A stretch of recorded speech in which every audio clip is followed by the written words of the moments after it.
Gotcha.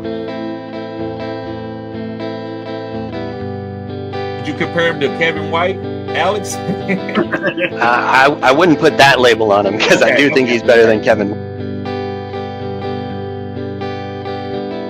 So, I mean, Ohio State receiver, you could essentially end the evaluation and the analysis there because that coaching and what they do with wide receivers at Ohio State is awesome.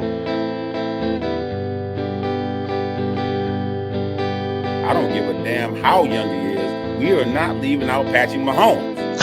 You're the young goat. Right. The young goat.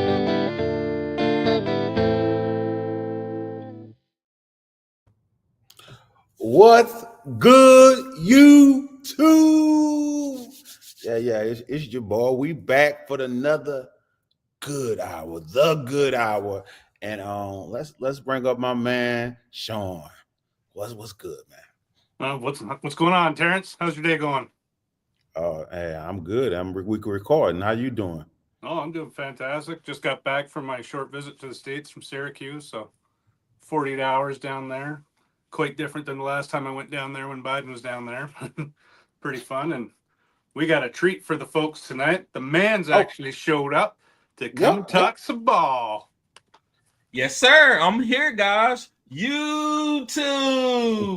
What's good, guys? It's your boy T, and I'm back again with another live, guys, and we have the good hour, guys. So yeah, guys, no kidding to the side. I took a little hiatus. I'm still going through it, but you know, I have to put my Kobe Bryant Mamba mentality on and show up for y'all because football season is getting ready to come up, guys. We get ready to start making some big moves.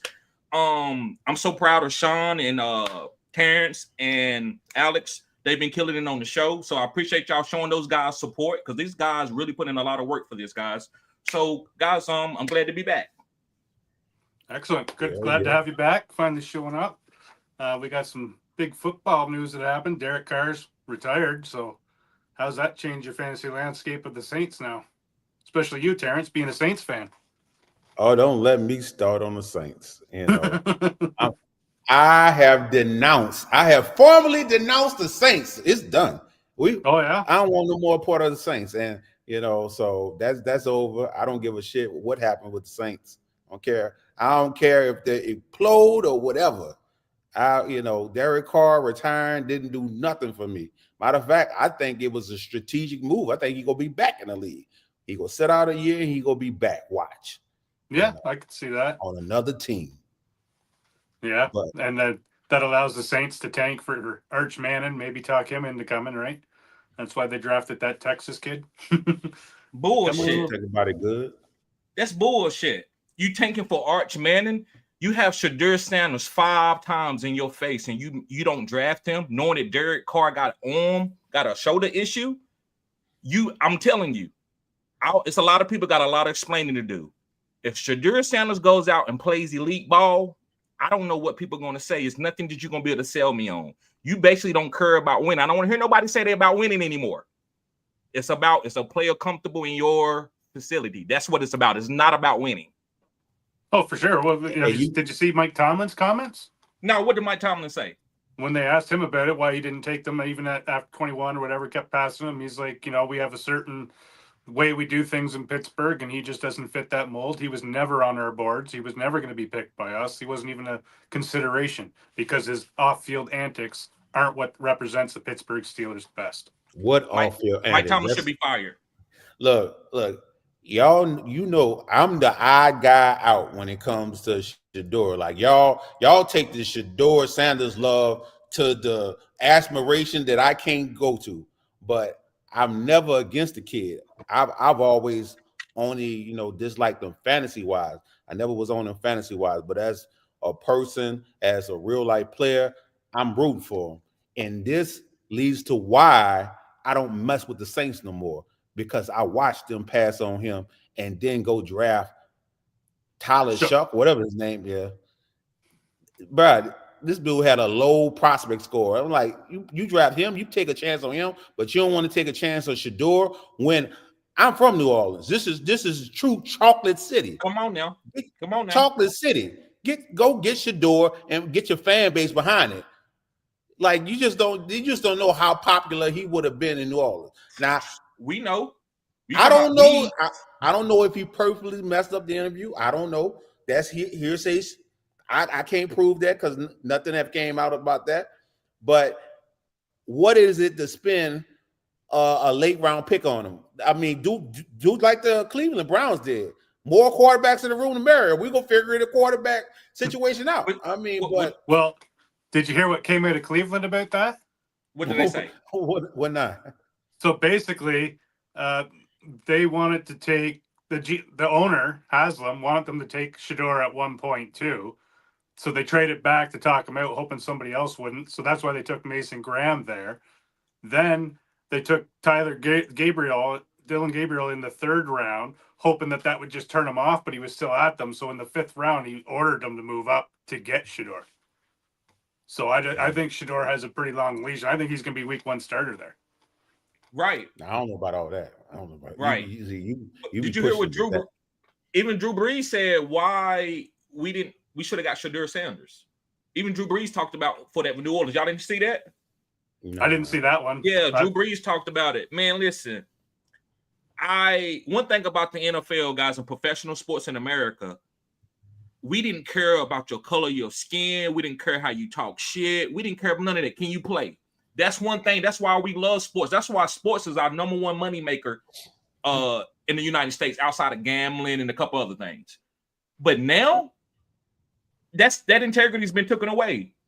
Shador Sanders is going to act like a cornerback, guys, because he's Deion Sanders' son. So are you telling me, did you expect that Layla Ali to be some type of humble girl and not talk shit like her father?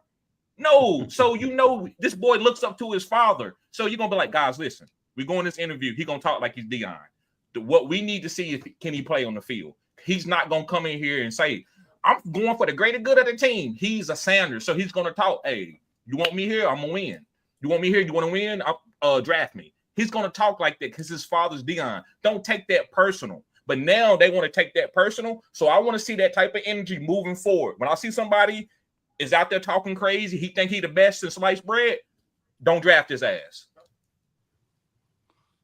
And they was up there saying that the Giants hid something in the playbook or something that he didn't pick up, something like that. But when I looked at the interview of them interviewing Dart, there was no playbook. They ain't giving no playbook. He ain't had no playbook in his hand or nothing like that. So if I don't think that's it was true, a playbook. I think it was he gave him 8 plays, and 2 of those plays were like fake plays that would never be called. But he was like, the way he answered, he didn't care. But like I was saying all along, he's going in, blowing some of these interviews on purpose because his dad says they're a shit organization and he doesn't want to play for them. I believe the Giants were one of those. So, like, I don't know if you saw the one video that's floating around out there it's a cartoon, and it's the Shador Giants, and Dable asks him a question about the plays. He goes, shit, I'm legendary, fool. Just draft me if you want to win. Like, that's probably close to what the interview was, because he didn't want to be a fucking Giant. Right, but it doesn't matter. It doesn't matter. Listen, if I'm interviewing somebody, I don't give a damn. If you good, you good. Guys, look, think of something like, think about when you're trying to get Prince to go perform in your venue. Prince might say, hey, I'm not speaking to you. Like, this dude, he's so good, he's just not gonna be some humble guy like he's proud to be in the NFL. I don't understand why they putting that on his table like he's blowing interviews. He's not gonna interview that way. So either you don't want him or you do want him. So for any team that said they don't like the interview process, I think that's Bush League. Either you want Shador or you don't. It's all about the talent. Yeah, and I like. I would give you some pushback on that one. Go ahead, a little bit, just a little bit. Go ahead. And I'm only saying because act like you want the job. I don't want no one in my organization that don't want to be there. If you're not going to interview, I'm paying you millions of dollars. This is not a regular job. I'm paying you millions of dollars. Act like you want to be in my organization. Would you take Deion Sanders? Because Deion didn't want. How did he act as a rookie? You got to pay attention to that. Deion, he basically didn't even want to work out. He ran the 40 one time, and that was it. All that is fine. I want to know what happened in the interview. Did you go there and act like you want to be there? Dion didn't act like he wanted to be in interviews when he came through. I'm not hearing about Dion interviews. As far as I know, all I hear is a story of how he went to the combine, blazed a 40 and left. I'm not hearing about interviews. I would have rather him not even interview. Don't go to the interview. If you going there, what you going there for? That makes sense. what you stepping in the building for? To disrespect people time? Don't come there and waste my time. Act like an adult. You coming? This is a profession. This is the big league. You coming here to be the professional. So if I'm going to pay you millions of dollars, don't bullshit in my interview. So that part I disagree with. I'm not just going to take you just because. Yeah, at some point in the draft, the talent outweighs the bullshit. You know what I'm saying? So, should he have dropped to the 5th round? I don't think so. But damn, you make me want to know how bad was these interviews. Like, I really need to see a tape so I can really assess how bad was they. Like, because I can't see him being that disrespectful. I can see him being maybe not locked in, but I can't see him being that disrespectful. Well, some people would take not being locked in for that interview as disrespectful. True, there you go. True. It's just this is millions of dollars. Right? So I just think there's a personality clash there. There you go. Well. And apparently this interview was so bad that the Browns and the Sanders family have threatened to sue if the Giants publish that video. I don't know how true it is, but I heard it out there. And I heard that too. And the reason I don't know if it's true, because I'm sure Shedeur signed something that I own this tape. You part of the league. I do whatever I want with your filming rights, with your likes or whatever, So I don't think that's the case anymore. Huh? I said I don't think that's the case anymore with a bunch of guys, especially a guy like Sanders. I don't know if he would have signed that. Like Marvin Harrison Jr. still hasn't signed that. That's why the Cardinals can't even still sell his jersey online still, because he won't sign it, because he's like, my name's worth more than the average rookie. You're going to pay me more. And I can right now, you know what the highest paying selling jersey is right now today? Is it Shedeur? Shedeur Sanders. Yeah. Number 1. Mm-hmm. So it's a different game now, Terrence. It's a different game now. And that's why I wouldn't hold what he's doing as he's acting weird. Like, nobody acts weird. Like, Michael Jordan couldn't have had a posse come in as a draft class and say, listen, I got 5 guys that are going to hang out with me. Well, Chicago might have not have drafted him. Now, later in his career, he could do that. So now these rookies that's coming in, man, they got that type of bravado, man. So you have to give them their grace to be young, but still be able to assess their talent. And I think they serve Shedeur in a wrong way by trying to talk about he's egotistical when that's just who he is. And we never seen ego stop NFL teams from drafting players. I mean, we talking about guys who've been accused of sexual assault. They still drafting these guys in the 2nd and 3rd round. And you're not going to pick up Shedeur just for the fact that he didn't interview well? Interviews, and I hate to say this, man, forgive me, Lawrence Taylor, don't beat me up. But I wonder how Lawrence Taylor interviewed. Just, it doesn't matter how Lawrence Taylor interviewed. He just show him the ball and he'll go get it. That's what. Let Shedeur sit in that pocket and he'll deliver the ball. For a quarterback, there's a different standard. You know that. And, but what about I don't know not now. But not now, Terrence. I agree with it. You're right. But not now. It's changing. And this Deion Sanders' son again. Just like Peyton and Eli. Even though Eli was a little bit different, Peyton wasn't humble. Peyton, like, I'm coming from Tennessee, and then Archie was like, this is what my son is going to do, and everybody got it. His daddy was an NFL player. He's not going to be some guy like, oh my God, this is amazing. I've never been here before. These guys are going to be acting different. I guarantee you he ain't going in the interview and botch it up, though. Say that again? No, he did. Batch it up. No, Deion did though. I don't know what Sean was talking about with the jerseys, man. I'm able to go purchase Marvin Harrison jersey right now, NFL.com. I don't know what you're talking about with the jerseys. Well, you weren't able to last year, so maybe he signed something now. They've come to their terms. Yeah, like I said, I'm pretty sure it's something in that contract. Once you get with the NFL, your rights are mine.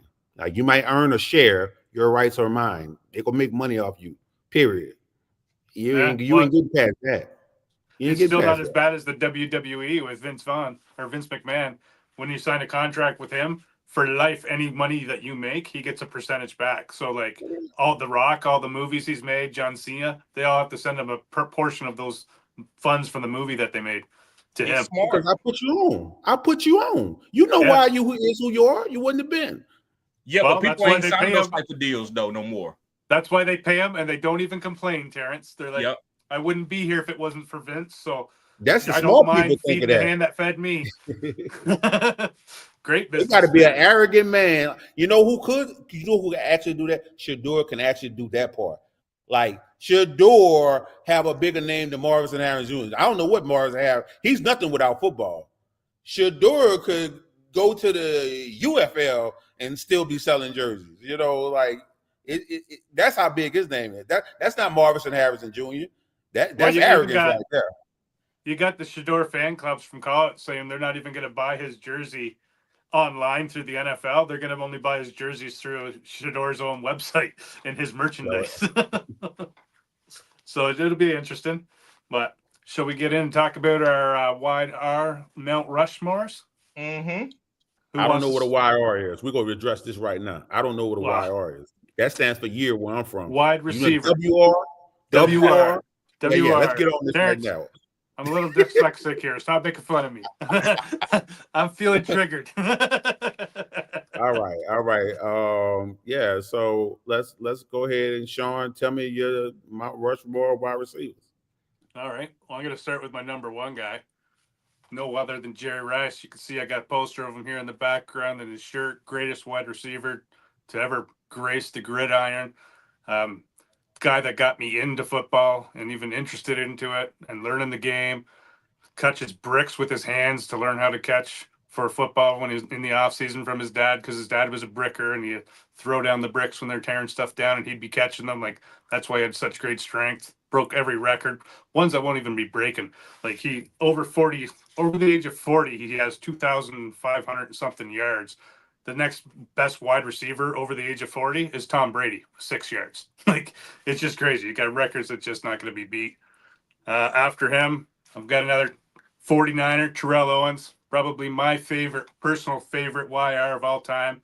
I love a guy who can talk trash and just go out there and perform. And nobody talked better trash than Terrell Owens, and then could do it. Like, and he even played in the Super Bowl on a broken leg. Like, you just don't see that anymore.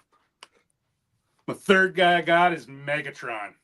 Just big, fast, strong. I don't think we've seen a guy like him for a long time. I don't think we will for a while. Like, he was just massive. It's too bad the back injuries cut his career short, and he had to retire early, and it was kind of wasted with the Lions always being in a constant rebuild, so he could never fully show his talents in the playoffs and all that. But like, you couldn't stop him. When he wanted the ball, he was getting the ball. If he wanted to go all the way, he was doing that. Like, unstoppable. My last guy is Brandon Marshall. Woo. I love this guy. This guy. He holds the number. I think he still holds. Does he still hold the single game catch record, or did Puka break that? When he was it like, is it ain't it like 18 or is it 20?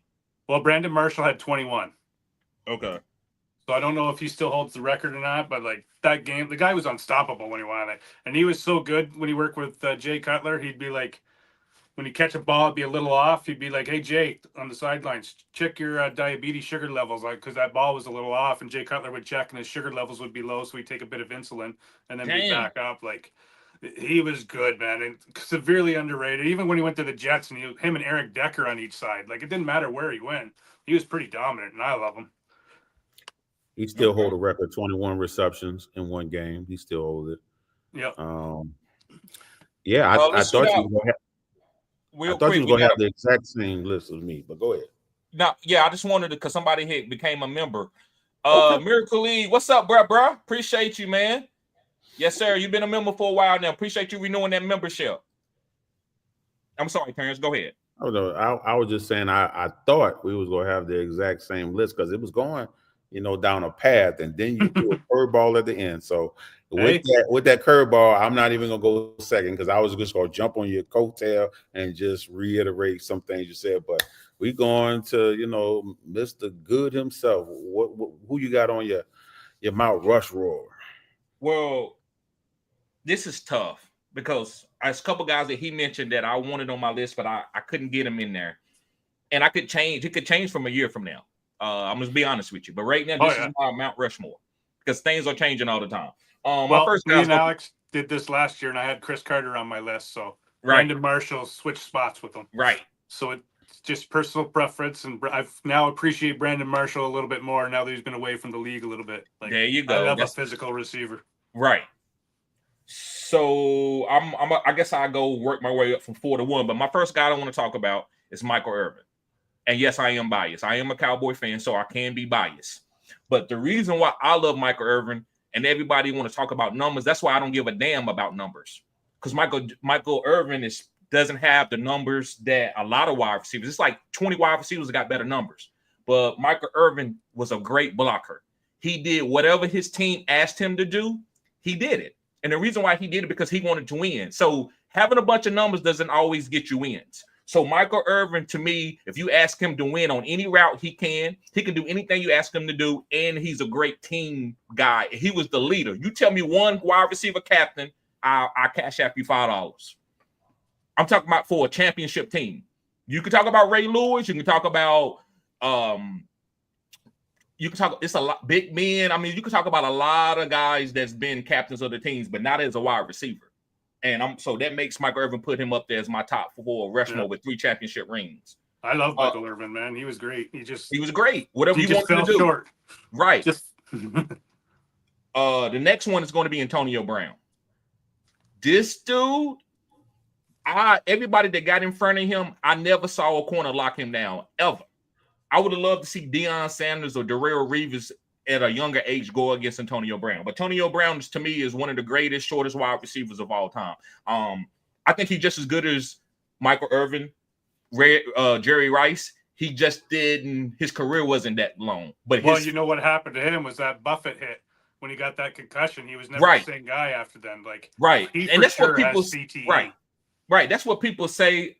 Maybe that's true. I just thought that sometimes you just become another man. I mean, if we get $20 million, we probably won't be the same guy. Maybe not to Antonio Brown's level, but to some level. Well, I'll tell you this. If I took that hit that he took from Buffett, I sure as shit wouldn't be getting up from that anytime soon. Right. And my next guy is Jerry Rice. I'm not going to sit here and tell you why Jerry Rice is great. We all know why Jerry Rice is great. He got thousands of yards, over 100 touchdowns. I mean, this guy's incredible. So I don't want to sit here and talk about a lot about Jerry Rice. But and I wanted to get T.O. in here. T.O. is not on my list. T.O. is a great wide receiver. I wanted to get him on this Mount Rushmore, but I only could do 4. But Randy Moss. That deep ball, nobody in the history of the game. Larry Fitzgerald was great. Nobody made people fear the deep ball like Randy Moss. You see it now. Whenever somebody catch a deep ball, what they say, you just got mossed. So those are my Mount Rushmore wide receivers.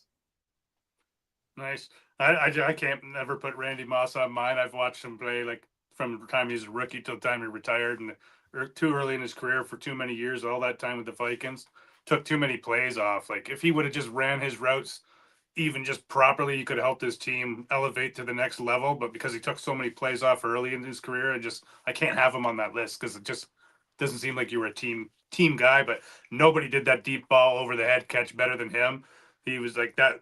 Nobody so he's going to be on most people's Mount Rushmores, but that's just the reason he'd never make mine. And can't fault anybody for having him on there. Right. What you just said? The reason you couldn't see him making yours? He took too many plays off early in his career, man. Like he would slowly jog a couple plays.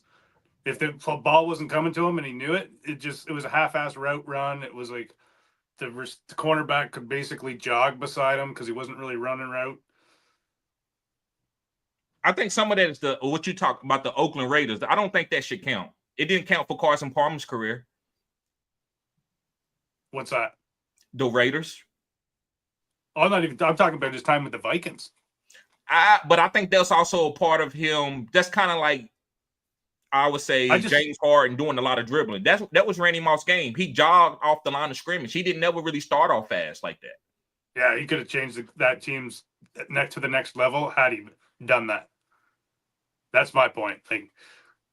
I don't he didn't hold them back at all because he was skilled enough to make up for all that. But had he run like Jerry Rice, every play I'm running at my best, you know what I mean? That's what I'm used to as a Niners fan. If you would have given 110% every play, what would that team have done? Maybe the Vikings would have had a Super Bowl by now, because if Randy Moss is running down the field, you're not paying attention to the running back coming out the flat, and then there's an easy 20 yards. You know what I mean?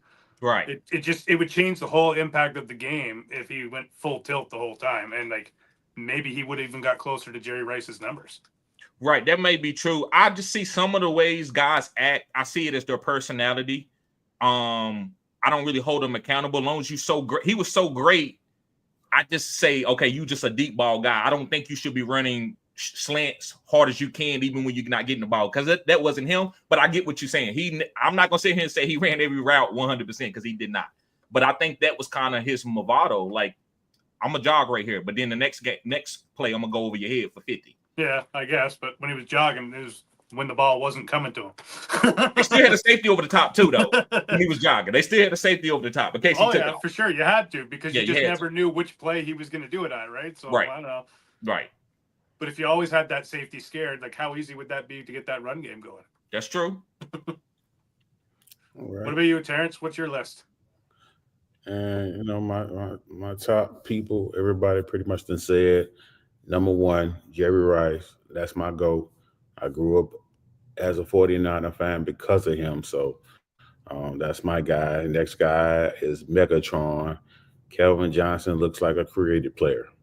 He looks like somebody that I would create on Madden, you know, and he played like it. So love to watch Kelvin Johnson. Next, we got Randy Moss, and many people have argued him to be the number one wide receiver of all time because he was so talented. And, you know, I understand the talent, but the personality, what was in here, is questionable at times. And then we had the fourth person was kind of hard for me to figure out, but this guy did it on multiple teams at an elite level. So I gave it to Terrell Owens. So, you know, as wrapping it up. Yep. Nice. Pretty close list. Yeah. Nice. Anything you got to say about those, Terry? No. All these guys are great. We actually need a Mount Rushmore of like 9. You know, I love Steve. I love Steve Smith. Steve, the way you feel about Brandon Marshall is the way I feel about Steve Smith. Steve Smith is better than Calvin Johnson. I guess I come. Is that bias? Is that bias? Where you from? No. Okay. No, okay. That's just, it's called a short Tasmanian devil that I would never want to fight. He's a monster. He's definitely the best wide receiver of all time, under 6 foot. I would rather fight Julius Peppers. I would rather fight Ray Lewis before I touch Steve Smith. He put fear. I know a monster when I see one. That's a monster. Yeah, he was a nice, violent player, man. It worked for him. Like you wouldn't think with his size that he'd be able to be that type of physical wide receiver, but he was, and he just dominated. And over the middle stuff. And when he was, even when he went to the Ravens, it was like, oh, maybe he's washed up. They're like, why they send him away, man? He was great, and then he still did it with the Ravens. He was number one guy. A bad injury, right? Yep. My favorite play from Steve. I don't know if anybody remember this. I forgot what team they was playing. He caught a post by Jake Delhomme, and the safety and the linebacker sandwiched him. As soon as they sandwiched him, Steve went down and threw the ball down. Touchdown. He waved to the trainers. Come on, my arm broke. Let's go. Let's go. And he ran into the locker room. He never held this. He knew it was broke. He never held it. I'm like, this dude is a monster. He's I don't know. And he knocked like 3 people out playing football. He got mad at them and just punched them. Yep. Dude, I love it, but I know that's not that I don't agree with that. But I love his passion, bro. It's incredible. Yeah, he still got it to get Jerry Jeudy pissed off. Call him washed. Don't trade for him, and it got Jerry Jeudy playing some football. Come on, now. He had to be traded for him to realize that holy shit, Steve Smith was talking the truth. And then the friggin' Browns kind of got a little bit lucky because now he's playing it. Right. Tyreek Hill, he got a chance to get it now. I need one more 1,700-yard season. One more 1,700-yard season. He's gonna be up there. He's definitely top 10. I actually think Tyreek is a top 5 player in the NFL of all time because he's played multiple positions. He was an all-pro at kick returner, all-pro with punt returner, and he also made a Pro Bowler being he played running back and hit like 500 yards in the NFL. So one of the most incredible players we ever saw. Yeah, so you guys want to get into your top 5 rookie running backs? Yeah, let's do it. Who wants to start this one off? Didn't we do top 5 rookie running backs already? Wasn't that our first show? We have before the draft. I don't know if any of your guys changed. I mean, of course, mine's changed. I don't change. I ride it now. Opportunity, opportunity have changed. Guys moved up because of the opportunity that they got. Right. So this is our post-draft one. Last time it was pre-draft. Okay. Gotcha. So who wants to start this one out? I started off because most of 4 or 5 of my guys are still the same exact players. Number 1, Ashton Jenney, one of my highest rated running back prospects of all time. And of course, he landed. It didn't matter where he landed. I knew he was going to go to a spot where he was going to utilize the hell out of him. So that's why I was so confident when I was drafting him. And those mock drafts we was doing, when I was drafting him and Amari Hampton, I know whoever spot they go, they was going to be fine. And my next guy, speaking of that, is Marion Hampton still. And I can see people worried about Najee still being there and them splitting touches, but where they drafted him at in the first round. And Najee with the 1-year deal, I wouldn't even worry about Najee. I'm not, and I mean, I can see them, like I said, giving Najee some carries, but when Najee leave, because he definitely gonna leave, because Najee wants to be the lead, on back in the backfield. Amari Hampton is going to go crazy next year. That could still happen at the end of this year. And then my third, Quinshon Judkins, I think I might have had him 4th. And I don't know, it's kind of tied. Quinshon Judkins and Trayvon Henderson kind of tied for me, but that's still my top 4. And then when it comes to my 5th, this where it get dicey, because I don't know, should I give it to Caleb Johnson? Should I give it to RJ Harvey? I was never really high on RJ Harvey like that.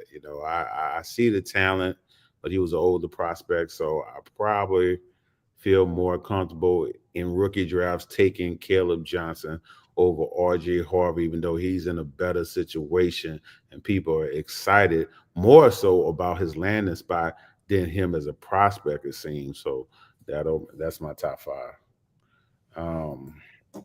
Got anything to say about that, Sean? Any pushback? Well, the way I did my list, I kind of was doing like running backs per round, because unless you had a bunch of first round picks, there's no way you're going to get all these type of guys. So I did like my top 5 targets.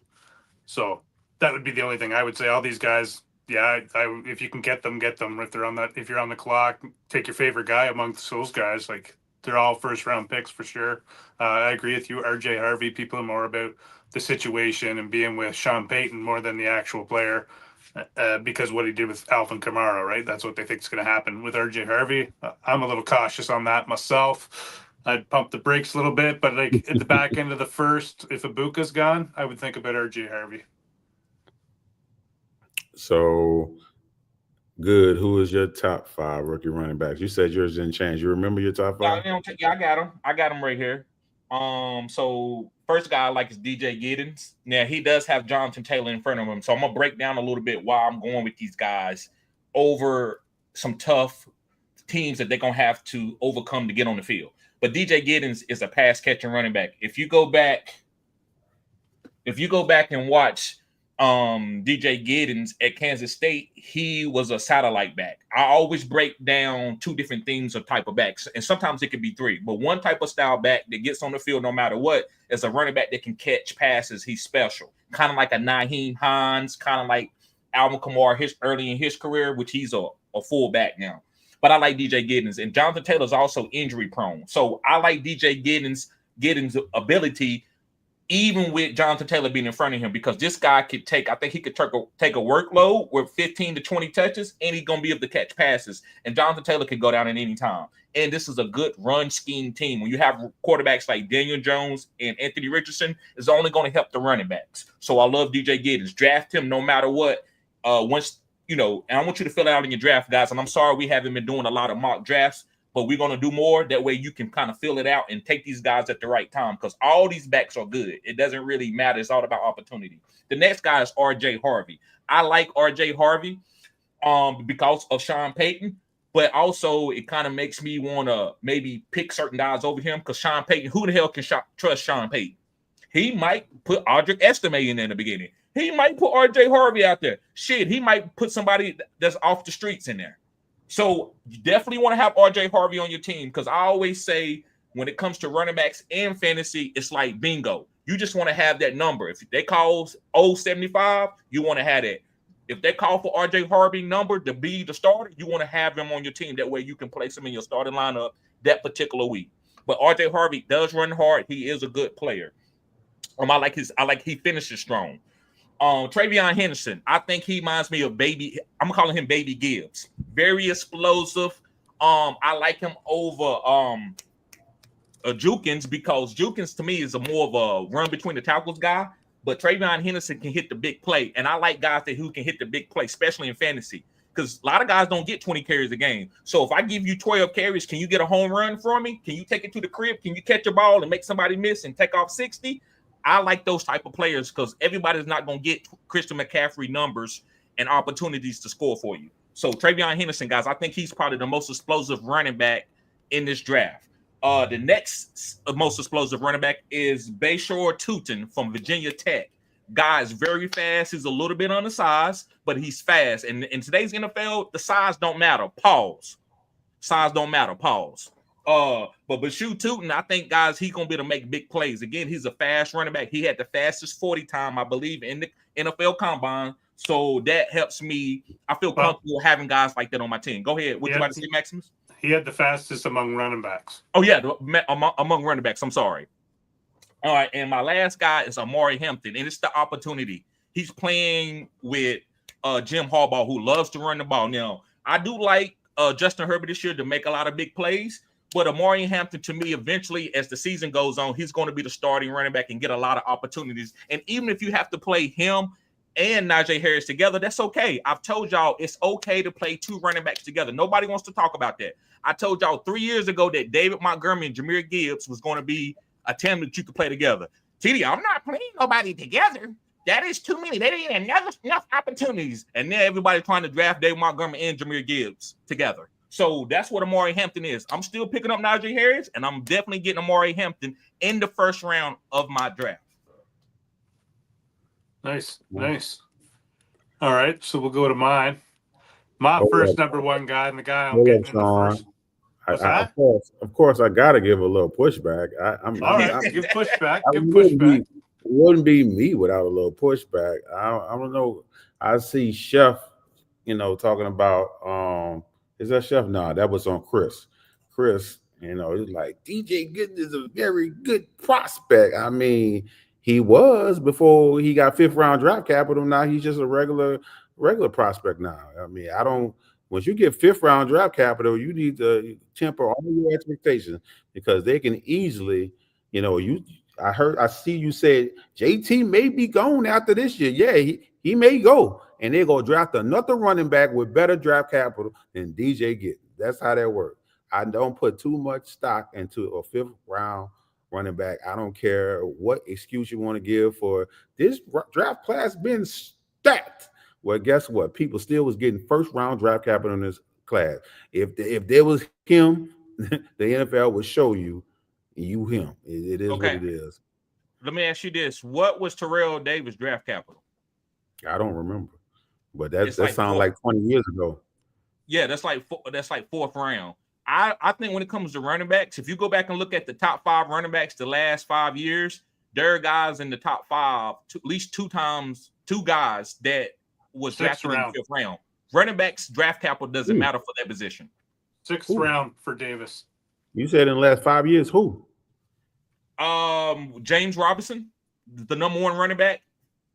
I mean, he had one good season. Yeah, that's what I'm saying. But that's what happened with running backs. 4 seasons ago. It's hard to get a 6.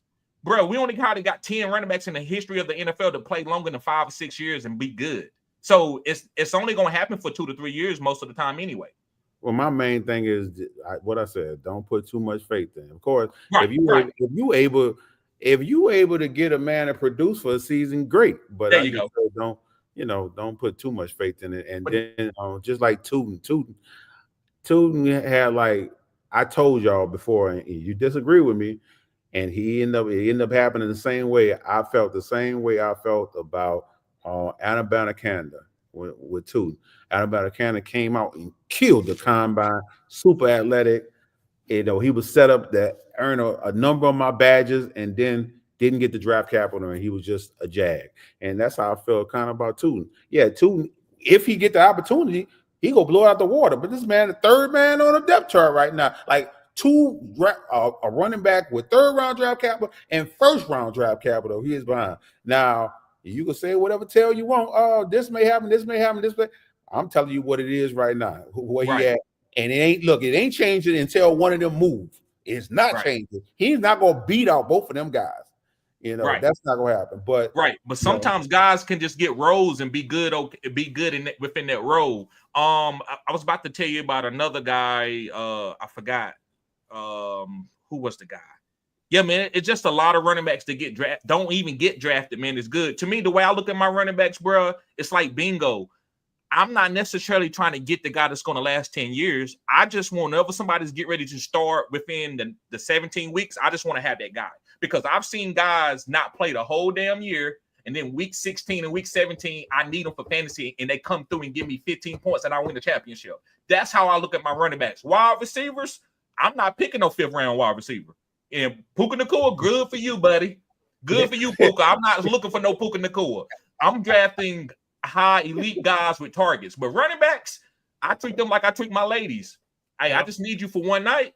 Dime a dozen. Hey, you can throw anyone back there; they're going to get points. So as long as you just play the injury tree, so just keep a big bank of running backs, and then when you need them, you call them up, give them the keys, and say, "You got it this week. Not guaranteeing you next week. There you go. Got the keys this week, motherfucker. That's it. You're good."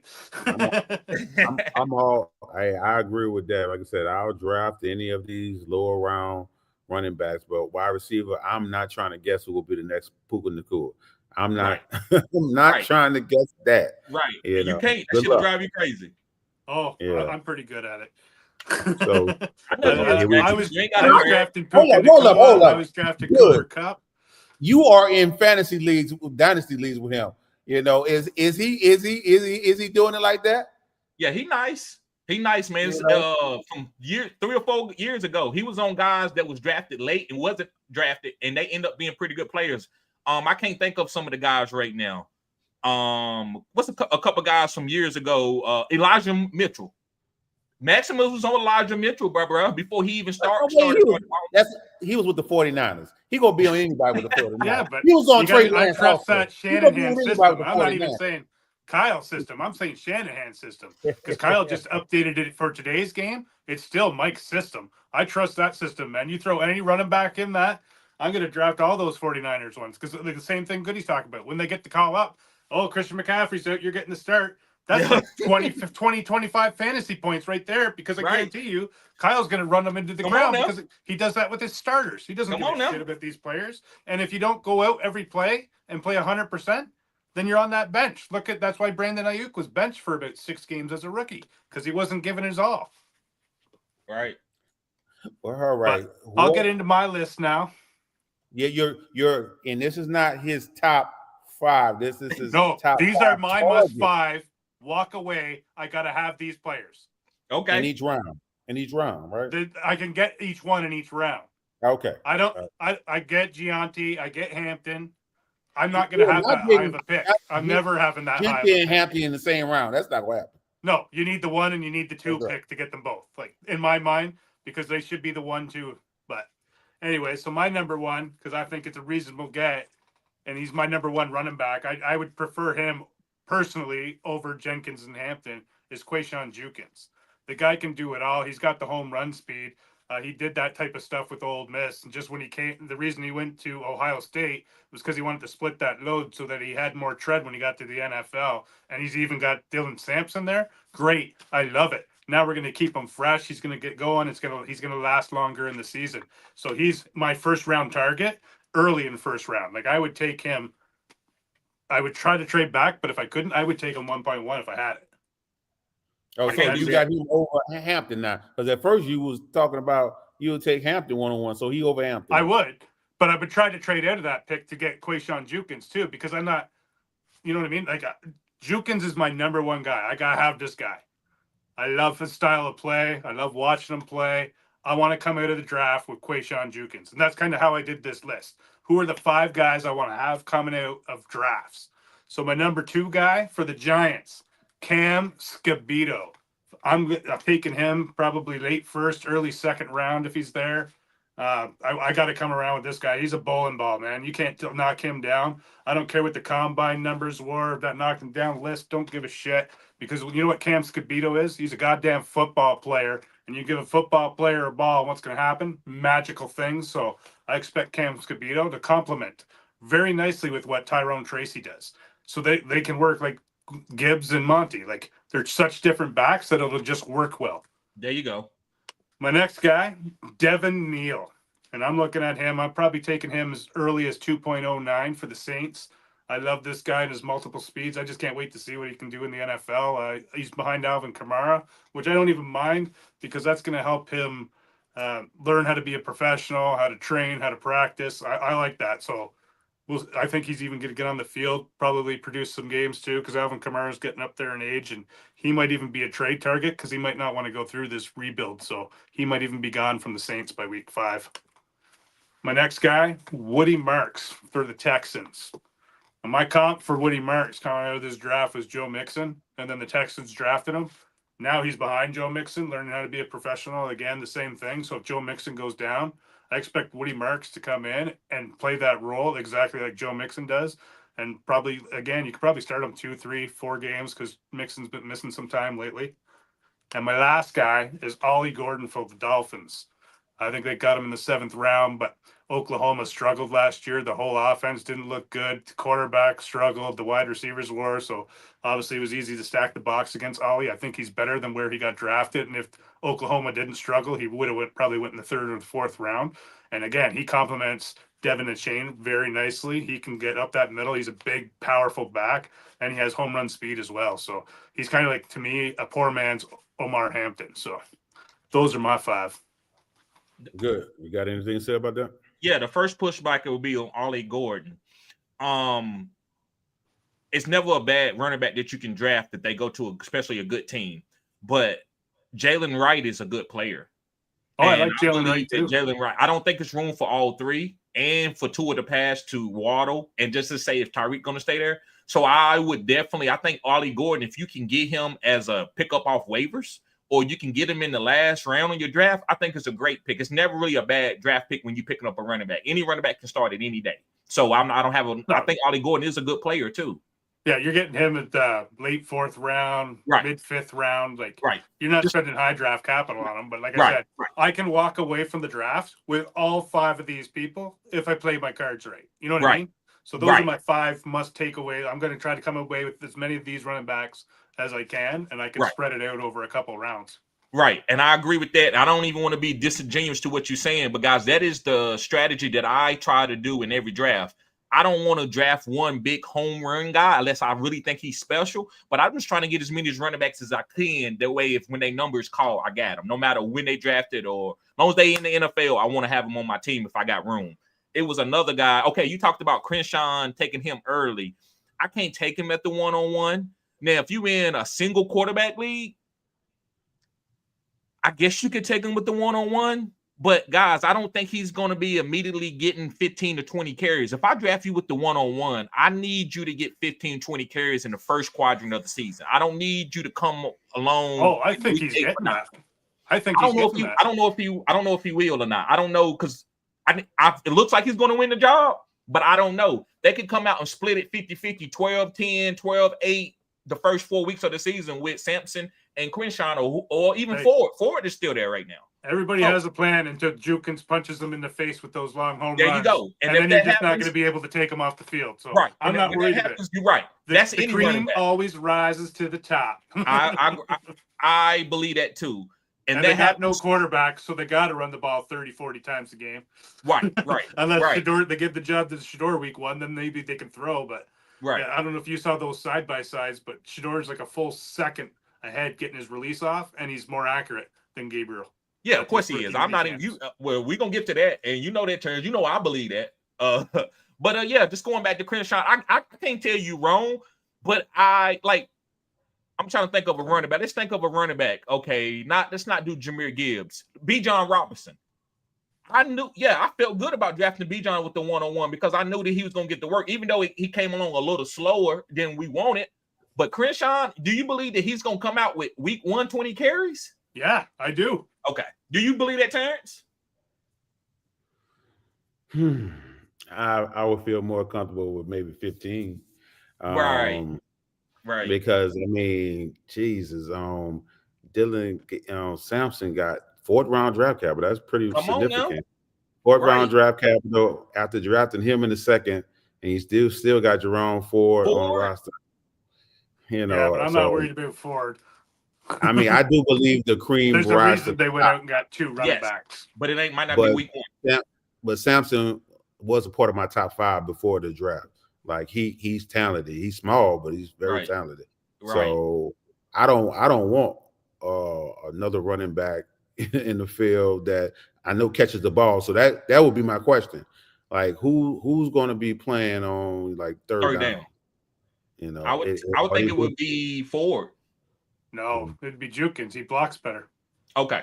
If he blocks better, we're also talking about a coaching staff that was able to maintain Nick Chubb and Kareem Hunt with fantasy numbers every game. Right. So I'm not worried about it. Quayshawn Jukins will get his numbers. Like, just give him his touches. 15 touches, fine. I'm good with that. If that's 100 yards and a touchdown every game, fine. Because I think he can do that with 15. Like, I think he's that special. He was just happened to be behind Henderson, who you told like is the most electric back in this class, who can just speed and take it away, right? So obviously it was harder to get on the field in Ohio State, but he still carved out a role and still like helped them win that championship and got touchdowns in that game. Like and when you look at his Ole Miss tapes, like I loved him for Ole Miss too. He was crazy all over the place. He was the best running back in the league when he was in college. Yeah, for sure. Yeah. So I think if people just kind of got their expectations tempered because when he went to Ohio State, now he's behind a guy. Well, it was his team. He knows the offense better. Like he knows the guys better. He knows everything better, right? He's been there for years. He's still learning the system. So I expected that. Right. Guys, don't forget to hit the like button. This is cutting edge content. This is the Goode Hour that y'all get on Thursday. So make sure you hit the like button and subscribe to this channel. I said what I said. Make sure you hit the like button and subscribe to this channel. This is cutting edge content. And I think the only pushback I had was Devin Neal. Like, I don't know. Did you forget about Kendre Miller? So it's not like he's backing up Kamara. Kendre Miller got 3rd round draft capital. Yeah. And I think he's a friggin' bum. So I'm not worried about him. Well, he was a guy I had it labeled as a bust. His draft coming out, and I never touched him. I own 0 shares of Miller. So I'm not worried about him. Like I said, the cream will rise to the top, and I expect Devin Neal to pass him easily. Well, the NFL thought he was so good that he went in the 6th round. We got a new coaching regime there. Miller's from the last one. You're not my guy that I brought here for my system to run this. This is Devin Neal's time. Like Kamara's here. He's earned his friggin' right to stay as RB1. Like he's a saint through and through. We're not going to disrespect him, but I think it's Devin Neal's going to be RB2 come week 1. We just got to be patient. And like this, guys, we don't know. It's going to be a running back that we don't have no clue about that's going to get an opportunity. Like, remember Isaac Garindo? I liked him in the combine, but who knew that he was going to be the backup for CMC when CMC went down? He wasn't.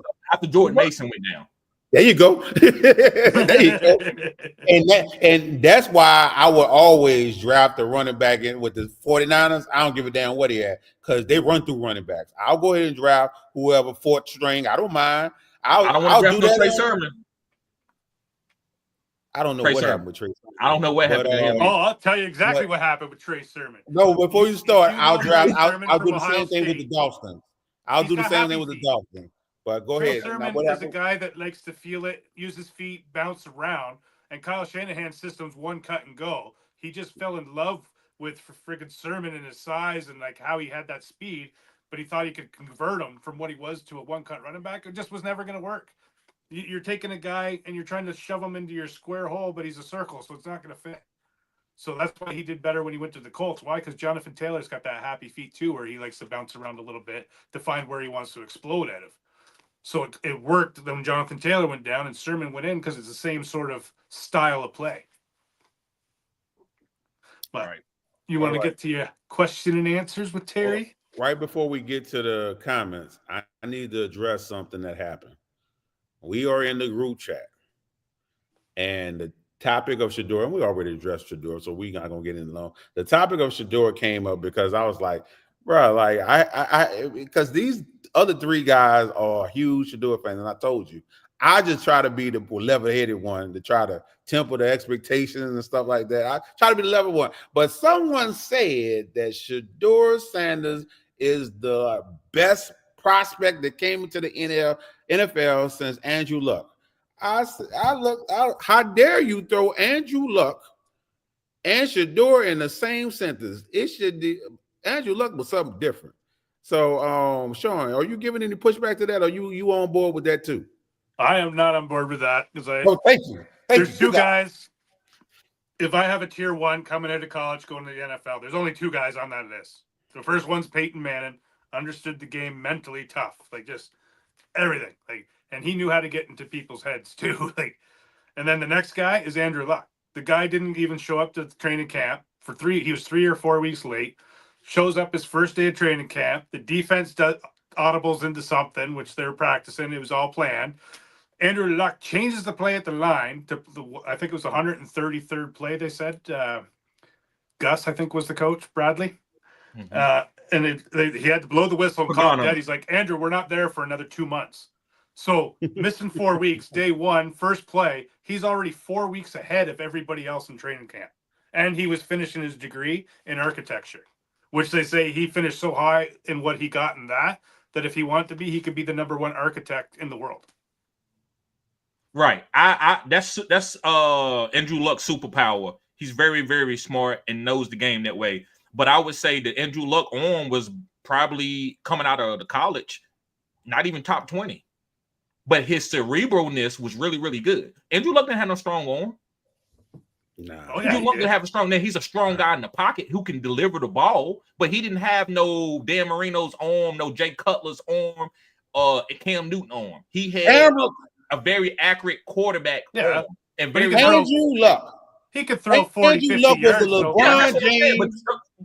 Remember, I'm not saying he can't throw. I'm just trying to make a point here that he didn't have no superior Jamarcus Russell arm. So if we talking about prospects, he was a great prospect because of this. Yeah. Okay, so going to that about Shedeur. If you watch Shedeur in the pocket, and that's what they saying now, it ain't that I'm saying it. Why is he so good in rookie camp? Because this guy, he knows the game at a level where he can call checks and stuff like that. Even though people say he didn't interview well, Shedeur is really good at that. The difference is between Shedeur and Andrew Luck is Shedeur doesn't come around and be Johnny G. Whiz. Thank you, man. This was a great tackle. Andrew Luck had the greatest attitude for any interview ever. So he was going to kill the interview. So we knew Andrew Luck was the #1. But Shedeur talent, pushing the ball downfield, throwing it to a big play in big times and big moments, that's his superpower.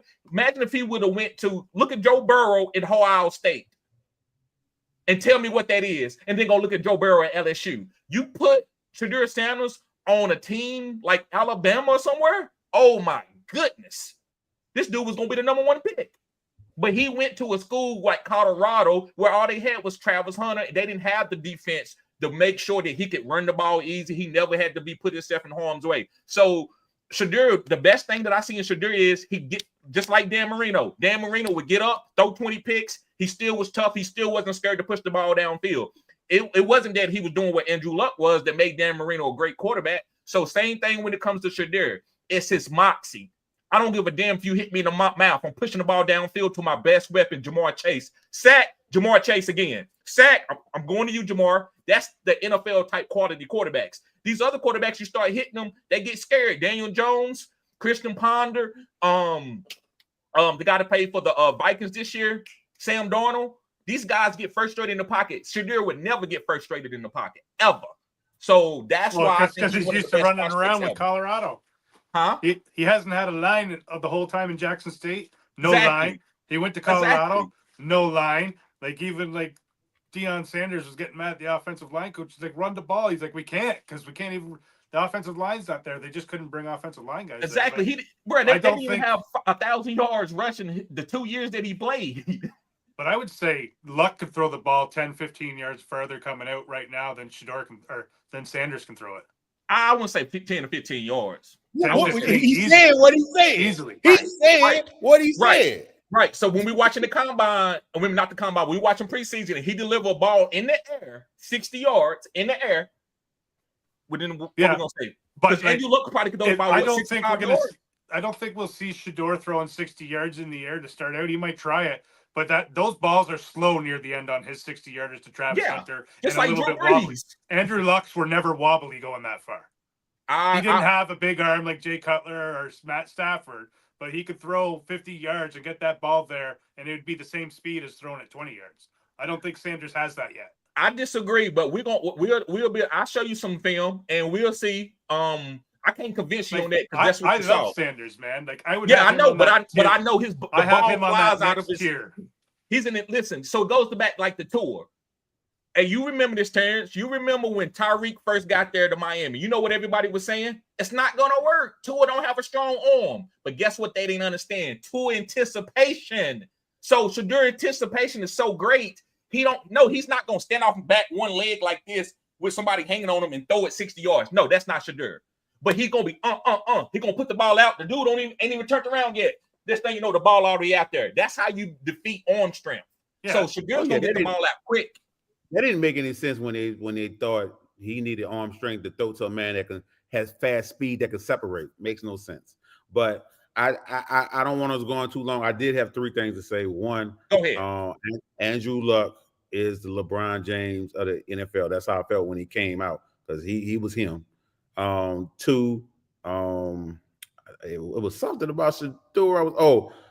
I don't remember what I was going to say about Shedeur. It was a point you were making, but I will go on to this list because my boy Sean sent me a list because this is the top 11 players on this list who had the highest completion rating in all of NCAA history. All right. Okay.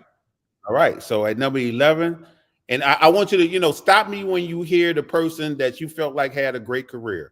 All right. Okay. Number 11, Seth Douge. Is that Seth Douge? You ever heard of him? I never heard of him. Man. Go ahead. Move on. All right. Number 10, Chase Holbrook. Number 9, you heard of this guy, Case Keenum? Yes, had a good career. All right. Number 8, Brandon Whedon. Number 7, Will Rogers. Number 6, Grayson McCall. Number 5, Graham Herrera. Number 4, Kellen Moore. You heard of him? Yes, good career. Number 3, Colt McCoy. Good career. Number 2, Colt Brenham. Good career. Now I don't know what y'all mean, definition of good career, because I didn't really see these NFL guys. career being there longer than 4 years. Okay, just so that's called a good career, even if you don't start. Yes. Those numbers are disingenuous. Those numbers are disingenuous because you got to understand the way Shedeur plays the game. Because you didn't say Drew Brees. Why you didn't mention Drew Brees? Drew Brees don't got no big arm. Drew Brees actually went for surgery. You know how Drew Brees, he crumbled. Nobody wanted. Nick Saban didn't want him. The doctors passed him. They said, man, he ain't got no arm strength. But you know how he combated the arm strength and was throwing the ball downfield to Brandon Cooks, a 4-3 guy? Because the anticipation. That's what Tua does. Now, why are we mentioning Josh Allen, right now? Go ahead. Why are we mentioning Drew Brees right now? Because you talking about guys with completion percentage. Drew Brees might not have all-time NCAA. But listen, I'm saying Drew Brees might not have the 70, college. but we all know that Drew Brees at Purdue was a good completion guy, right? Would you give me that? Even though he's not. But he's not on this list. Huh? He's not in the top 10. He's not in the top 11. But just like Joe Burrow's not, right? But we still know Joe Burrow was a great completion guy, though, right? So that's what I'm trying to give context to your rebuttal, what you're saying.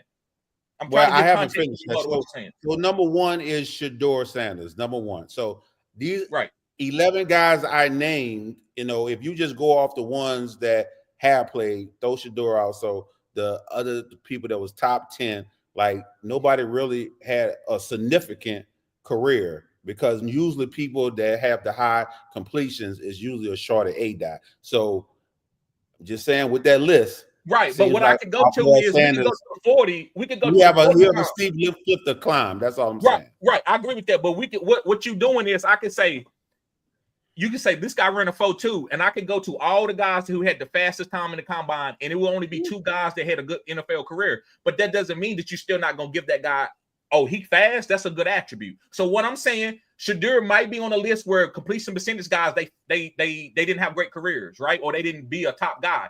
But if you just look at the essence of what Shador is as a completion guy, not a big arm guy, we seen plenty of completion guys like Drew Brees. Drew Brees didn't have a big arm. So what I'm trying to say is you can name those guys, but I would say, well, I'm standing on Drew Brees. I would like to see that. I think the anticipation is going to rise above the arm strength.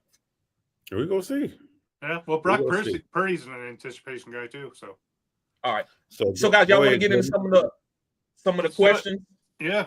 So we don't make this lingo. I'm sorry about that, guys. We still get. They love it. They love it. 14, we had 18 people in here tonight, so I thought we had some. We had a good show. But let's see. Let me go up, guys. If I miss a question that I should answer, let me know. Jamie says, I like this view better on YouTube than the way it used to do it. Right. But you got to, this is a different show. This is the show from the desktop. Sometimes I'm going to have shows from the phone because they get more subscribers, they get more views. But yeah, Jamie, we definitely, that's why I wanted a Maximus to come in and do the Goode Hour. Because I know it's good to have this platform where we actually can see the question and bring up the question and stuff. So appreciate you being here, bro. Yes, sir. This is a show every Thursday that we do with 4 of us. Alex just couldn't make it today, so you can expect this every Thursdays from 6:30. We'll try to keep it an hour. Sometimes we'll be over, sometimes we'll be a little under. So yes, sir. Today you get a little bit of a bonus. Yes. He says Tyler Shue can be a good quarterback this season. Nope. I'm not gonna say who can't be, because you never know. If somebody get hold of good coaching, you never know what a guy gonna be. I expect Spencer Rattler to come out of that. I like Spencer Rattler too. Because Shuck, I don't see it, man. Like he's had a 6-year career, only 1 year as a starter. Right. 1-year starters don't typically work out in the NFL. I want multi-year starters. Right. I see that some of y'all, the desktop is better, guys, but it don't get more views. So you got to understand, that's why it's one thing to do a business, and it's another thing to try to get your business to grow. Because just what looks good ain't always the best thing, but that's why we got the Goode Hour coming to you on every Thursday, where you're going to be able to get the desktop view. So make sure you hit the like button and also donate to the channel. That way we can say, you know what? It's not worth it to do the other view. We getting donations from the wide view. Jamie says Devin Neal has legit talent. I agree with that too. I don't know if he's going to be able to beat Alvin Kamara, but I do like Devin Neal. Do you think he's going to beat out Alvin Kamara, Maximus? Oh, no, I don't think so. Like I even said, Alvin Kamara is going to have the respect to be RB1 no matter what. But what I do think is going to happen is he going to want to go through this rebuild at his age, or by week 6, he kind of knows somebody's hurt. They need to run him back. Why don't you trade me? You can get some picks for your future, and I can go get a chance to go win the championship. Right. And then Devin Neal then slides up to RB1, in my opinion. Jamie says Arch Manning probably not coming out into 2027. Do y'all believe that? I definitely agree with that. Arch Manning says he wants 30 starts in college before he declares. Mm-hmm. So, no, don't do it.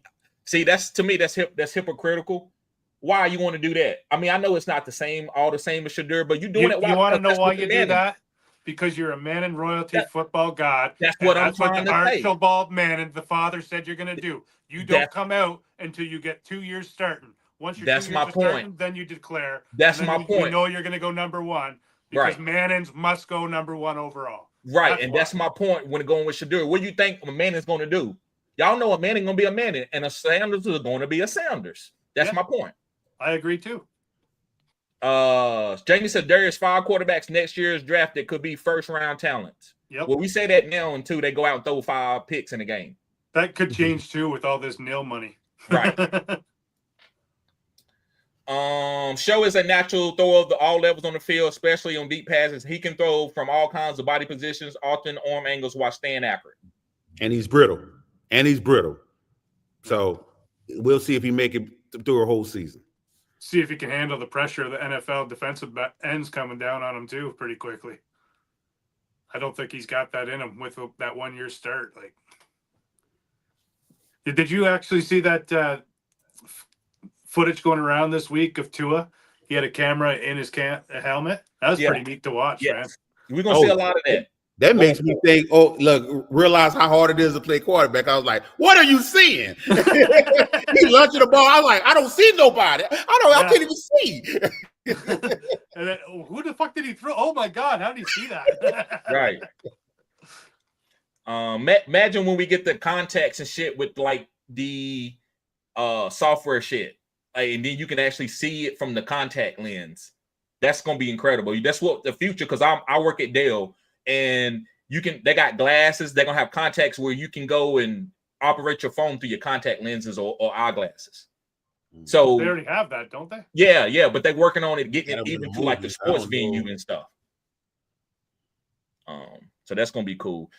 Jamie says he's an above average athlete who can extend plays and pick up chunk yards, and that front flip touchdown versus Clemson, that's competitive fire you can't teach. That's facts. Who we talking about? I think he's still talking about Show. Okay. Yeah, the guy from New Orleans. Oh, we got a lot of Shook fans, I see. Yeah, it's the same guy, isn't it? Yes, it's the same guy, Jamie. It's Jamie. Okay. He's a Cleveland fan. Mentally, Show is battle tested. 3 different offensive systems, including true under center work at Louisville, and he adapted each time. Good point. Doomsday, what's up, bro? What up with you? Yes, sir. That's good. Chef says, what's up, y'all? Amazing and beautiful people. Yes, sir. Yes, sir. Appreciate you always showing support. Everybody that's here, guys, I appreciate you guys. I love you guys. It's been easier for me to come back and do this, and I've been healing better going through what I'm going through because of my channel. I appreciate y'all guys. I haven't seen the subscribers go down. I haven't seen my members list go down, and I've been seeing y'all been supporting my homeboys. I appreciate that. Chef says, Sanders will get a chance to start with his accuracy and understanding of defense, right? That's his superpower. Jamie says Shedeur has a noodle arm and can't throw accurate deep balls, but his short and intermediate accuracy is great. I don't think he has no noodle arm. Because did you ever think Drew Brees had a noodle arm? Because you're not gonna sit there and tell me a Drew Brees with a crack, I forgot the name of that muscle right there in your shoulder, is a stronger arm than Shedeur. Drew Brees worked on it and kept his arm loose. I think their arms are equal. Huh? I'd say a broken Drew Brees arm is equal to what Shedeur can do. Damn. Okay, and I take that. I take that. Yes, sir. Because that's the way Shedeur gonna have to play the game. But there's no way you're gonna tell me he could throw as long as Andrew Luck. There's just no way. We're gonna watch that. We're gonna watch it with as much accuracy and pep on the ball and timing and everything. Like, there's no wobble on Luck's balls. I seen some wobble balls, some Luck here and there. Yeah, when he got hit when he was throwing it, but still got the ball there. I seen a couple wobbles. I seen where he was in the pocket and he just threw it. But I'm gonna send you some videos. I got you after this. I'm gonna send you some videos. If they dropped Andrew Luck on that team that the Cleveland Browns have, they'll be a contender. All right. So let me say this, guys. If Shedeur goes out here and leads Cleveland to an AFC championship, what are y'all gonna say then? You still gonna talk about you're gonna try to compartmentalize and say where he still don't got a strong arm than Andrew Luck? If he do that, I'm coming on his channel with a Shedeur Sanders jersey and saying he's the greatest. If he does that, what'd you say? I said if he does that and Jimmy Horn wins that battle, he might have to come on with a painted Shedeur jersey. Hey, that's what we didn't get to talk about. We didn't get to talk about Jimmy Horn. You know Jimmy Horn not winning this bet for you. You coming on shirtless. You coming on shirtless. Maximus ain't he balling in on shirtless. Ain't Jimmy balling? What they saying about Jimmy? I don't care what he's saying. You coming on shirtless. Jimmy's the number 1 YR at camp right now. Oh, Lord. Listen, Maximus, when you clip this, get the taco trucks ready.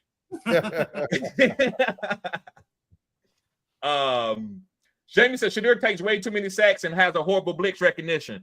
That's playing at college.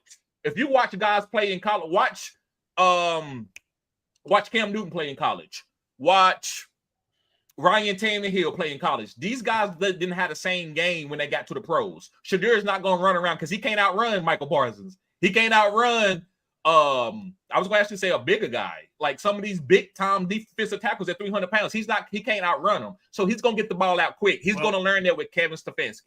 Did you see that clip today with the offensive coordinator that come out? No, what did he say? He was like running around in the pocket too much. And he called him over, and he was mic'd up. The coach was, and he's like, "Listen, man, you see Myles Garrett over there?" And Myles Garrett didn't have a shirt on when the camera went over. He goes, "Yeah." He goes, "They're all like that, man. Like, you can't be doing that here. You got to get rid of that ball quick. You got like 2.5 seconds. You got to get that ball out of your hands." He's like, "Okay." Was that Shadir? Yeah. Okay. Like, yeah, he's going to have to learn that. They're working a lot with him right now on pocket awareness, on like not running around and letting blocks set up. Right. So I think that must be one of their concerns with him as well, which is legit but he's never had an offensive line in college, so he had to run around. This is what I say to y'all real quick. Who was a better prospect, Andrew Luck or C.J. Stroud? Andrew Luck. I agree. But C.J. Stroud, you see the season that he still had? Okay. Right. So what I'm saying that Sanders could still not maybe because Andrew Luck didn't have no problems in the pocket. I'm not going to sit here and tell that lie. But Shadir can still come in and have a couple problems and still have a great career and still be as good as anybody that ever played in the NFL, even though he might not be some complete prospect right now. Yeah, I agree. I like Shadir. Okay. I think he's going to win that job. Right. Jen, you make a lot of good points.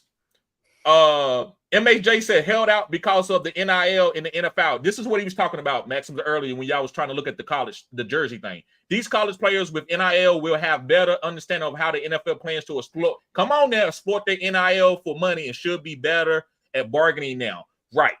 That's why the pro teams are going to have to get ready for that. These guys are going to be about their money.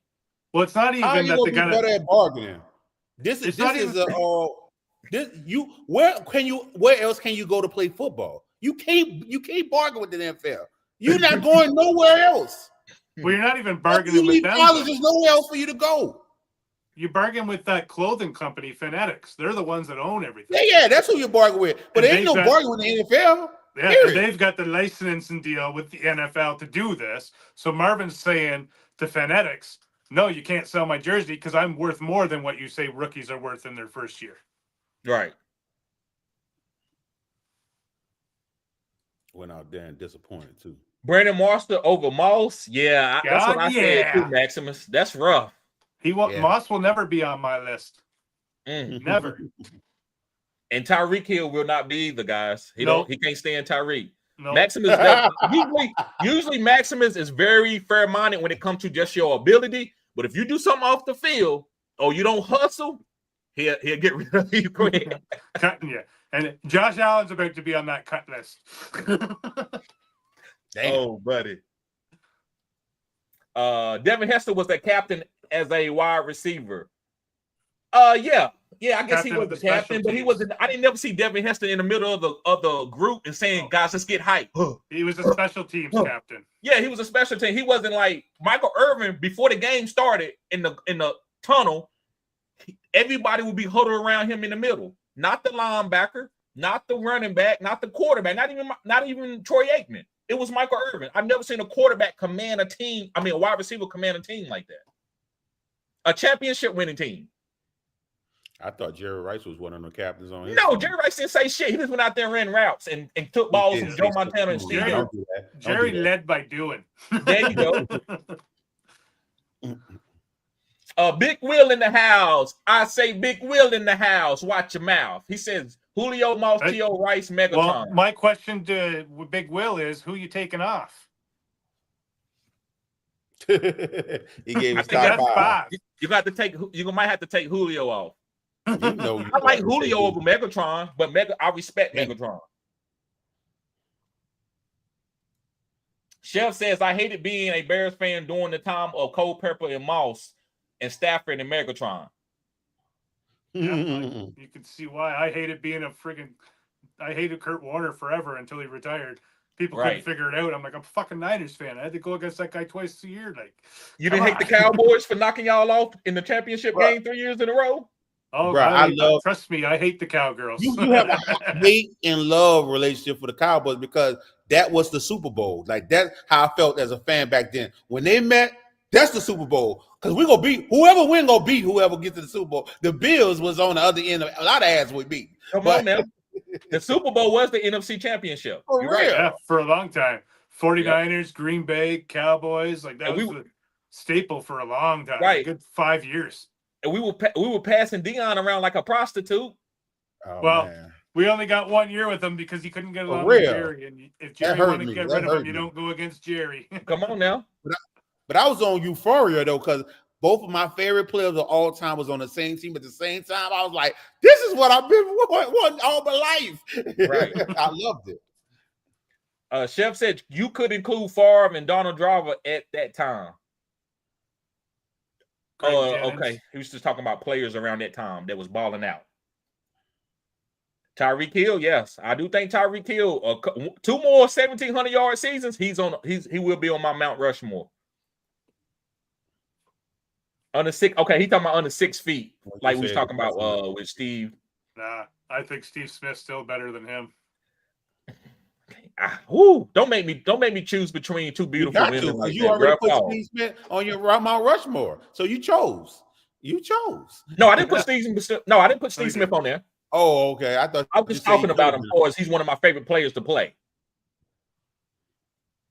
He says Marvin Harrison Sr. He was good, but I don't think he's a Mount Rushmore guy. He could make it on somebody's list.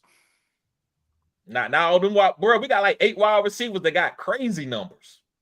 It's hard. I believe, isn't he up there with the no, he's like top 12. No, he's top 5 or something. It just depends on what category you're talking about. If you're talking about like receiving touchdowns and receiving yards, he's like top 12. He's 9th in receiving yards. Yeah. He's like top 12 when it comes to like that. But when you want to talk about like he's 9th. A 6-year span that's elite. He's 9th. Right. So I don't think it's hard for him to get on Mount Rushmore. I gotta read this comment good because go ahead. That good. Yeah. Last live before the draft, I said he said I saw I said. I guess he was like, you saw I said Hunter was for real and Sanders was overrated. Looks like the NFL agrees with me. I wish Sanders the best, but I don't see a starting quarterback in the NFL. What you got to say about that, Good? That's fair. But all I would say is when he goes out and ball, what supposed to be said at that time? Because if he don't ball, then I'm gonna say I'm wrong, bro. You was on it. You was right. I was totally off. But when he goes out and ball, what does that say? That's what I'm talking about. The silence right there. That's what I'm talking about. I can't wait, Maximus. I cannot wait. But yeah, Country Machine, that's my homeboy though. Yeah, he gonna speak his mind. He said, just my opinion. Bro, I respect your opinion. That's what we do here. Iron sharp as iron. Quinn says JT may be gone after this year. Yes. He's been injury prone. DJ Giddens is a good prospect. I think we did that one already. Let me move through. Chris says draft Kyle Williams. If you believe New England is up on the move up, he's a wide receiver 1 all day. Not sure if you want wide receiver 1 on New England. They need all the wide receivers that they get. I like Stephon Diggs this year. I like Drake May. Drake May is a sleeper of mine. I like Polk too. Yeah, he just didn't get his run last year, which I thought was weird.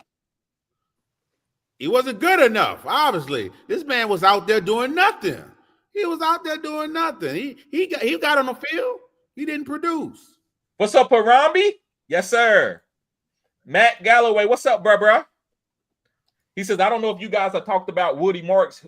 This is a guy who is on my dynasty radar. Yeah, he was on my top 5. I don't have anything bad to say about it. I like this film. He just didn't get the draft capital. All in One Show says, how many others could have put up the numbers Luck did with the teams he played for? Bro, you right about that. I'll say no. I would say maybe nobody. James. I told you. LeBron James. Joe Burrow. Luck is special. Nah, if Joe Burrow didn't have no talent around here, I don't know about that. No, Joe Burrow probably would have been hurt. He would have been hurt just like Luck. Luck got hurt behind that line. Come on now. Burrow would have been out of there. You're right. Still would have had close to the same numbers. No way. You No, got you're not. to be Listen, able to get on the field to get the numbers.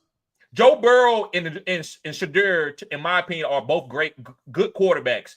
But who can go on the Indianapolis Colts and take them to a playoffs as a rookie? That's only. It might be only one guy could do that. That might be only Andrew Luck. Who can stand in the pocket, take that hit with that sorry ass offensive line, and not get rattled, and push that team to beat the Kansas City Chiefs in a fucking playoff game, come back from 25 points. That's only Andrew Luck can do that. Yeah, well, that's what I said. He's special. He's only he's special. He's special. Like that's why I wouldn't say that Shador is in the same class as him. Okay, here we go. Good point. But Joe Montana can't do that for the Colts either. But Joe Montana got 4 Super Bowls. Joe Montana worked because of who his coach was.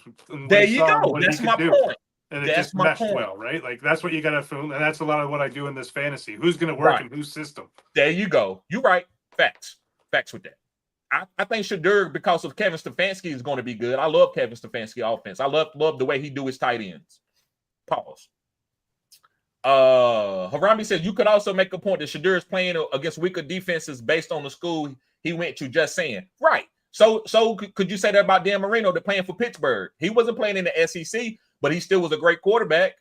It's been a lot of great the best quarterbacks come out of the smaller schools. If you go back and look at history, the best quarterback. Now Tom Brady did go to Michigan, but he barely started.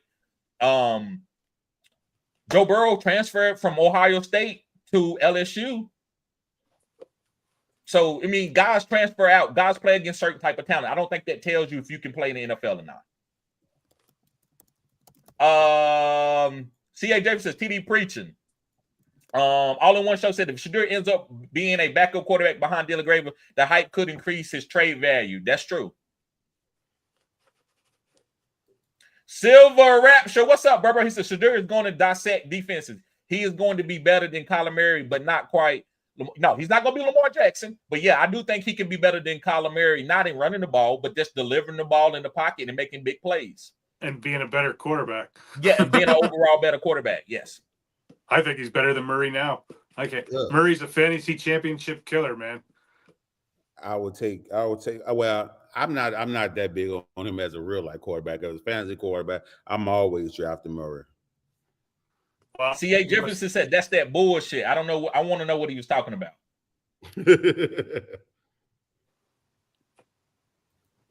Luck threw some. I guess he's saying that he threw some picks. Oh, some wobble balls. Yes, thank you, Harambe. He did. I know that because I watched Luck. I still know Luck is special, but he threw some wobble balls that they talked about that when they was recruiting him and John Gruden. Chris says, under the direction of the new coach, Ben Johnson, this offense should be ready to explode. Rome should break out with Allen gone. I think Rome is overrated, and I think they found that out last year, and that's why they went and drafted that guy. I think Rome is good. I don't know if he's the wide receiver that y'all want him to be. Luther Burton III? Yep, Luther Burton III. I love Rome, but he's the type of player that needs a few years to really break out. Like Drake London, and I feel that it's going to take a little time for Tech McMillan to break out. Okay. C.A. Jefferson said he's actually, hold on. When he did that early, he said he was actually talking about Manning standard bias, the Manning standard bias, which is bullshit for Shadur. That's what my point, right?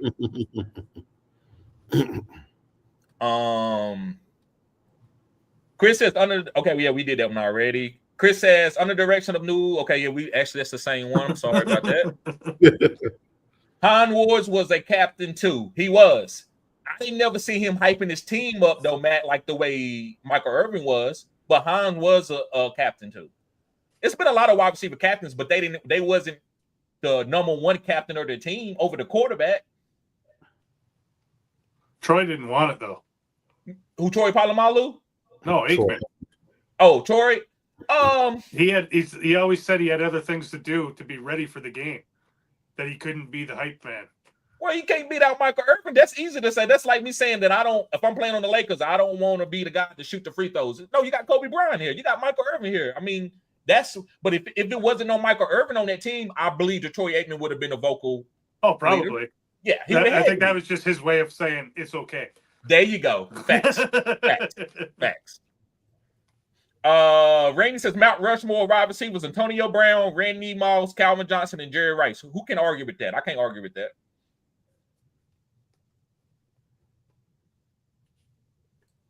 Rainy Angel says the Niners have the easiest schedule in NFL 2025. What you got to say about that, Maximus? Yeah, I think so. Would you say yeah? Yeah, I can't disagree with it. Like, what's up then? Because I'm gonna pick all the 49ers like I did last year. Listen to this right here. This is a I great saw that crazy. rebuttal. I saw that craziness. Lamar Jackson could take any team to a championship. He can't take his own damn team to the championship. Stop playing. And they're a lot friggin' better than what the Colts are. Playing. No way. I saw that comment. I had to respond with my comment. I'm like, man, come on. Man. Lamar needs to take his team to the championship. Okay, I saw that. C.A. Jefferson says, we did that one. Last one, it says Lamar can't even make an elite team, the Ravens, to a championship. However, Lamar is a one-in-lifetime player. My favorite player in the NFL as a Bengals fan. That's my favorite player too. I love Lamar Jackson. I love him. I love watching him. Like, he's my favorite player to watch. Just like I used to love Cam Newton. I used to love to watch Cam Newton play too. Like, I love these athletic quarterbacks. Michael Vick. Oh yeah. Oh my God. Sometimes you just can't, guys. You just can't miss, right? Like, that's how Dion was to me when he played. Jerry Rice, Terrell Owens. Like, I love to look at some players. Like, I gotta watch this game because I don't know what's gonna happen. There's gonna be something special though. I'm probably gonna jump on a Ravens bandwagon while I discontinue my Saints love. I'm gonna go ahead and start checking out the Ravens. Maybe we can get Regina to christen you into the fan base when we have our Ravens night. Right. He says, name one wide receiver that the Baltimore have. I'll wait. What, right now? Oh, yeah, he's no. trying to say T.Y. Hilton. He tried to say that Andrew Luck had T.Y. Hilton. And the Baltimore best receiver was Willie Snead at one point in time, and they was the number one team in the NFL with Willie Snead, the number one wide receiver. Yeah, because the defense they had. Now, Lamar also won MVP that year too, with 38 passing touchdowns, with Willie Snead having like 8 passing touchdowns. What do you think Andrew Luck does on that team if you put him on that team instead of Jackson? There's a reason the Colts got the number one pick. I do think Andrew Luck can take that team to the playoffs. I think he also beats Patrick Mahomes. I don't know about that. Like, I was rooting for him. I think his Achilles heel was Manning. I think he used to. I think was it Manning he ran into and was getting beat? It was somebody good that he would run into and couldn't get over that hill. I couldn't remember. I don't remember who it was. No, it was Tom Brady. That's the hill he couldn't climb over. Hey, tell me one person that climbed over that hill. That's what I'm saying. Peyton Manning ran into that hill a lot. Like, that would have been the only person. If you drop Andrew Luck now, I mean, of course he gonna have to run across freaking Mahomes, but those would have been some epic battles. Him versus Mahomes, my God. Max says, my point is, you give him a true wide receiver, he winning a chip. I said what I said. Well, they keep drafting wide receivers in the first round and giving them wide receivers. Yeah, I'm about to say he got 2 number 1 wide receivers. I mean, I don't know. Who's 2? I know he got Zay. Wasn't Bateman drafted in the first round too? Yeah, Bateman was drafted 1.27. And Zay Flowers. So yeah, that's true. I forgot Bateman was to get on his stuff. I forgot that Bateman was in the first round. They just don't know how to draft the right wide receivers. That's a good point, Haram. He said the scheme doesn't really support one. All right, guys. Well, listen, I love the back and forth, guys. We're gonna get ready to get out of here. Anything you want to say, y'all? I guess I'll let you go ahead and close us out, Terrence. Yeah. You got anything to say before we go, Sean? Just like to say, you can find me on Spotify with Alex. We do a show Tuesdays and Fridays that we drop at noon called Fantasy Blind Spot. And then I'll be here and doing some other stuff with Terry as the season gets closer. We got some other plans coming out for you. Good. You got anything? Yeah, guys. Thank y'all for being patient, guys. I've been going through a hard time in my life. Y'all know I've never went this long without being consistent with my videos, but great thing that God blessed me with guys like Terrence and Maximus to come in and help me deal with this. And y'all have been very patient with me. So I'm getting in the rut, guys. I'm about to start giving y'all the gas. Y'all know the cutting edge content, my 70% hit percentage, where I was on Brian Thomas, Tyreek Hill, Amon-Ra St. Brown, a load of players, Rashid Shaheed. I've hit on a lot of players. So, guys, you at the right channel. I'm about to get into some deep videos for y'all to get ready for the upcoming draft. I'm gonna be doing a lot of mock drafts, probably at least 3 a week. So be expecting the Goode Hour, and I'm gonna be doing some Saturday night, kind of like Shannon Sharp and Ocho Cinco fantasy after dark thing with me, Harambe, and I'm also gonna have other guests that come up. So guys, be looking forward to that, and we're gonna have a great season, and we're gonna win championships here. Yeah, so that's all I got to say, guys. Appreciate everybody being here. And of course, like I told you guys, continue to check out my channel, that Fantasy Network. And as of lately, I just been dropping rookie profile with the series called Badges, telling you what predictive badges they earned and just running through a quick rookie profile of them. So see, we got one more comment. Y'all get through the divorce, TD. Stay strong. How they know I'm going through a divorce? Did y'all tell them I was going through a divorce? That's what I'm trying to figure out. Who is that? Right. I'm not going through a divorce, but it's something similar. I don't know who it is. It might be somebody that know me, right? Yep. But yeah. Go ahead, close us out. Good. Yeah. So guys, I'll see y'all later. Y'all guys be safe. Peace.